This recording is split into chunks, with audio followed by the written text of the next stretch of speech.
魂よ、導きに従い現れいでよ。奇跡の力、シャルトレーズ。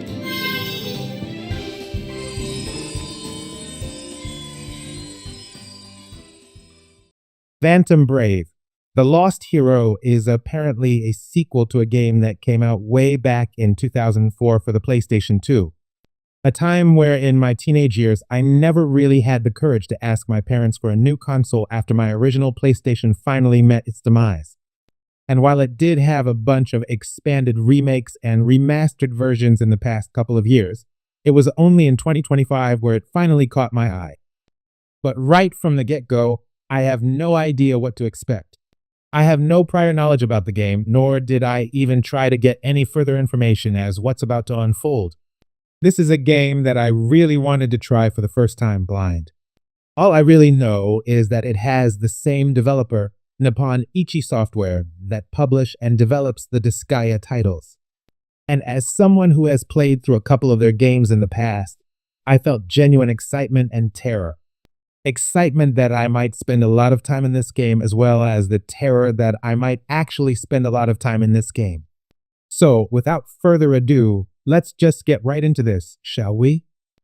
As a sequel, the game's story does follow a somewhat new story arc, so you wouldn't really feel lost, just like our hero, Marona, who is apparently someone who has the ability to see and interact with phantoms.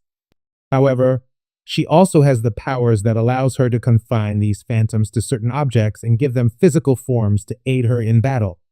But during her travels at sea alongside her companion Ash, they end up meeting a masked figure that was trying to steal Marona's powers. But before he could take them fully, Ash saved her by throwing her out to sea, where she ended up in an island inhabited by a pirate crew that will eventually help her find Ash that was left back in the ship. Now, while it might have taken me just about 50 hours to even complete the story, it was a well-worth experience. It has such an engaging and heartfelt story that tugs at your heartstrings. I just loved how phantoms, people that have just lost their lives due to a tragic end and have deep and lingering regrets, finally find something else to keep them going. Each and every one that you'll meet and befriend also have such great character development that I just couldn't really find a good stopping point to put it down. It's just like how I end up feeling when I watch a really good show that I end up just binge watching the entire series. But as a game that has the same feel as Disgaea, you can pretty much expect the same level of love and detail.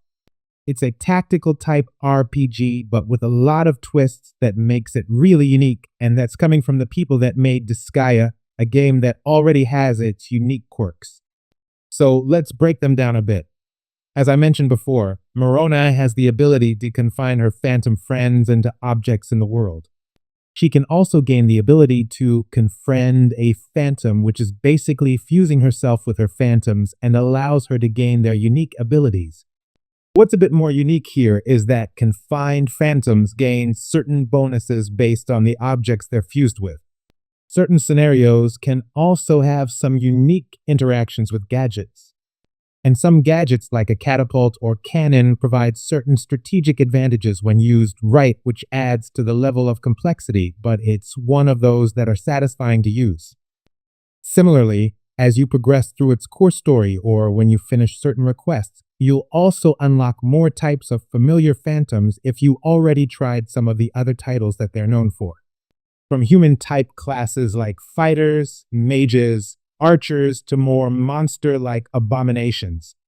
Given its nature, you can pretty much expect that you'll end up spending even hundreds of hours just trying everything. Gearing up in Phantom Brave can also vary. Every character has the ability to use every weapon type, albeit with certain conditions.